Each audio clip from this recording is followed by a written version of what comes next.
I can't tell you the number of times that I have worn socks with sandals. My wife and my children have made it very clear to me I am not to wear socks with sandals. But there are times when I believe shoes would be too warm, but sandals without socks would be too cold. So it seems natural to put socks on sandals. Total dork, totally not cool. Also, I'm a deviant. Welcome to Chapter 7, The Social Psychology of Deviance. This topic often conjures images of crime, and we will be talking about crime. But deviance can include any way that we break a norm in society, whether it be a formal rule with consequences for breaking those rules, or very informal ones like wearing socks with sandals. Have you ever heard the expression, "It's all relative"?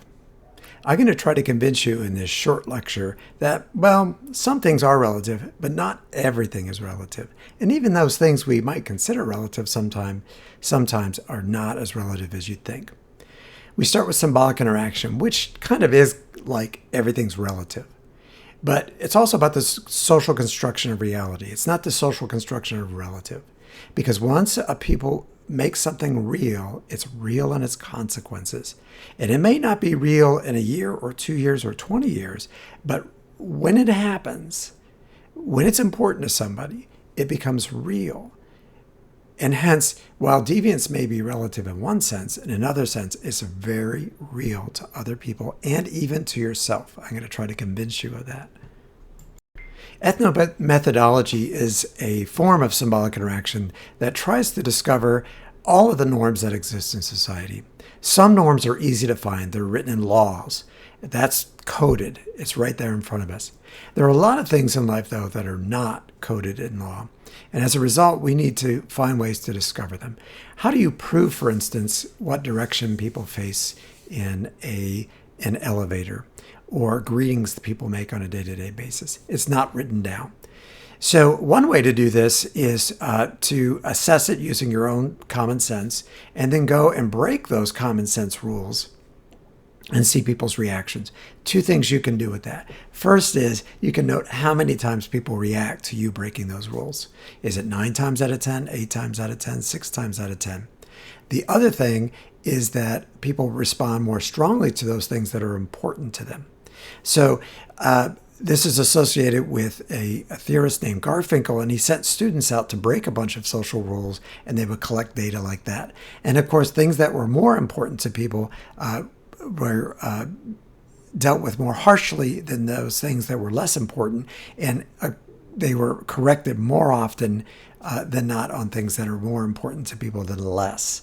But that's the only way we get at these rules that are written in our hearts, but not in our law books. Now, I said we're not going to spend all of our time talking about criminal deviance, but I'm going to start a litany of theories that do focus on criminal deviance, but I think they can be applied to other elements of our life as well. Think about your own life for a moment. Have you ever been called a nerd, a rebel, a teacher's pet? Those labels, good or bad, can stick. Sociologists know a lot about how negative ones can define who you are. Labeling theory extends the idea of negotiated meaning. Deviance is a consequence of a social process in which a negative characteristic becomes part of an individual's identity. But I want to stress the labels can be positive, but we don't put people in jail because of positive labels, and that's why we tend to focus on those negative labels. We're going to start with the famous theorist with the name of Lemmert. Lemmert argued that not every act of deviance leads to the label of deviant. There's usually a primary act of deviance, an initial act that causes others to label you as a deviant, such as shoplifting a candy bar. But secondary deviance occurs after the individual accepts the deviant label and continues to commit those acts to reinforce that initial label. It takes many acts of deviance to get to that secondary level of deviance, and most people never get to that point. An important element of this theory is the idea of agents of social control. These are people in society who are formally designated to label people in the first place. Obviously, anyone in the court system would fit into that category. To some degree, you could argue there are people in schools that do the same thing for children who that's the place where a lot of deviance occurs in the first place. And they all are involved in the deviance process. I would argue to some degree we're all agents of social control. We pick those things that we consider normal or not. And when someone doesn't act within the realm of what we consider normal, we label people as deviant as well. It's just that we're not officially given that ability or capacity to do so. Outsiders are people who are labeled deviant and have come to accept that deviant label. So Becker argued there's 3 stages of becoming an outsider. 1, committing deviant acts, that's the primary deviance, accepting that status, the secondary deviance. But here's the key, joining a deviant subculture. Deviant subcultures are important because they not only confirm and make us feel good about our identity, in this case a deviant identity, but they also teach us how to be a good deviant, which helps to further us want to be a deviant in the first place. Remember, I told you to get to know the name Erving Goffman. He was going to come up again, and here he is once more in this chapter. Here, he's looking at deviance in the form of stigma, any attribute that's deeply discrediting. But he's different than Becker and other people in that he's not just looking at criminal deviance. He's looking at physical deformities. He's looking at being a part of an undesirable social group, and it could be a criminal, but it also could be any kind of group in society that people generally don't accept. It also could be a character flaw, such as a drug addiction or something like this. In many cases, people do what's called a retrospective reinterpretation or interpretation of their past in order to see their deviance as part of that. In other words, people try to create a story to explain how they became the person they are. In movies, you'll hear quite often criminals will talk about how they started a life of deviance or crime at a very early age. Or agents of social control will do that on somebody. That is to say, they'll label somebody deviant and say, oh, well, they've always been like that. The key is we don't know for sure if they've always been like that, but people seem to be driven to create this narrative that ties in earlier acts to recent and also create maybe even a future of where that identity is likely to go. Becker and Goffman show us something that's very important, that being labeled deviant isn't just an external process. It often leads to profound internal shifts, influencing how individuals see themselves and their paths. And deviant subcultures then provide a context or a survival mechanism for them to live out those identities in their lives today. I want to touch briefly on the concept of delabeling, because according to symbolic interaction, if we socially construct deviance, we should be able to deconstruct it. Yet we know people hold on to those deviant labels. One reason we believe that might be the case is, remember, we've constructed this whole world around being deviant. There's at least 3 sets of things, though, that keep us from changing a deviant label. One is internal conflicts, battling with our own past and self-perception.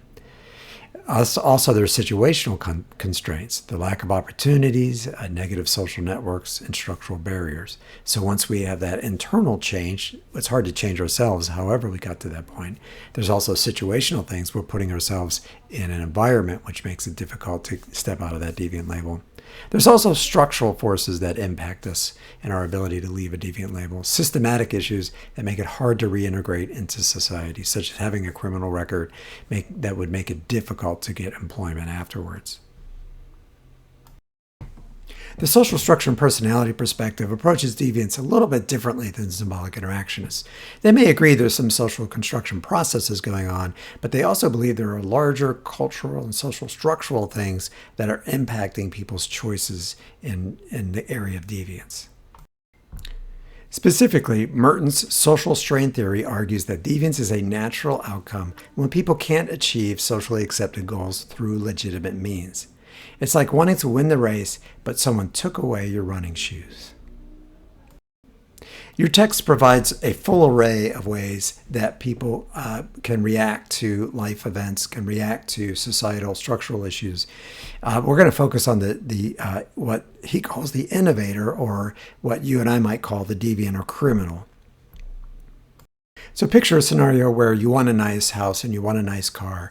You want to have children and you want them to have piano lessons and all the other things that middle-class families want. But what if you're growing up in an environment where it's very difficult to finish school, let alone go to college, and you can't make the kind of money in your job to afford all of those things? So you have a couple of options in front of you.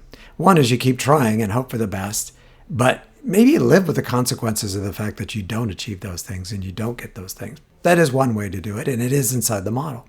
But another way to do it is to say, well, maybe if I sell drugs or do something else that makes money illegally, I can at least obtain those things. And maybe later I'll become legitimate. But let me at least get through this door to my goal, just like everybody else.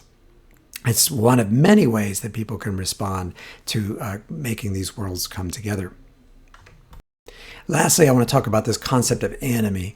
Anomie is often defined as normlessness, but I want to stress what that really means. At least in terms of deviance, what we mean by that is that stress that comes from wanting things in life, that things that society says we should have, and being frustrated from getting those things, stops from getting those things that we want. That's true anomie. And so whether you're a rich person who wants more wealth or a poor person who just wants the middle class wealth, you're wanting those things that society says they should get, and you're stifled in some way. That is true anomie. What makes this theory so eloquent is it applies to rich people as well as poor. Picture the people who've done insider trading or have stolen from companies. They're already making hundreds of thousands or even millions of dollars a year, but they still want to steal more. But that's because their goals might be higher than ours. They want not just a nice house and a nice car, but they want multiple houses, and they want to go on cruises, and they want to do those things. They too have these goals, and they're not able to get it even with their wealthy positions. So what do?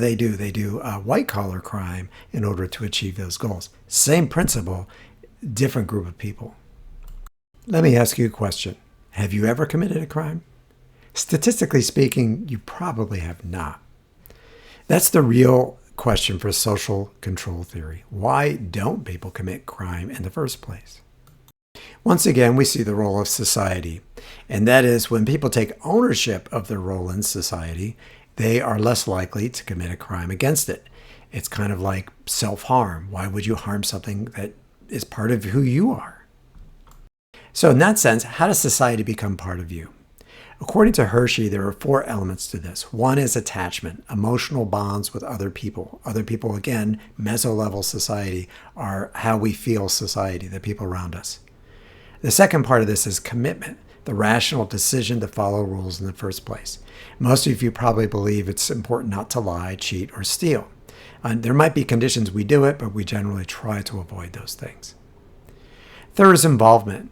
People participate in acceptable activities such as clubs and sports and church, and we know that people who participate in more of those things do less crime.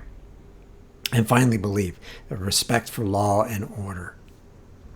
Together, these things help us to understand how the average person avoids getting involved in the criminal justice system in the first place. You might be an innovator. You want the things that everybody else does, but you choose not to commit crimes in order to obtain those things. And it's not just about getting caught and going to jail. It's also about what would your friends think if they found out you did it. How could you interact with people in the future if they knew that you were a criminal and you couldn't hide that stigma in some way? So this theory is important to understand another side or another dimension to how society impacts our decisions to commit crime, or in this case, to not commit crime. I only want to mention social disorganization theory here because I think it's a reflection of what we just reviewed.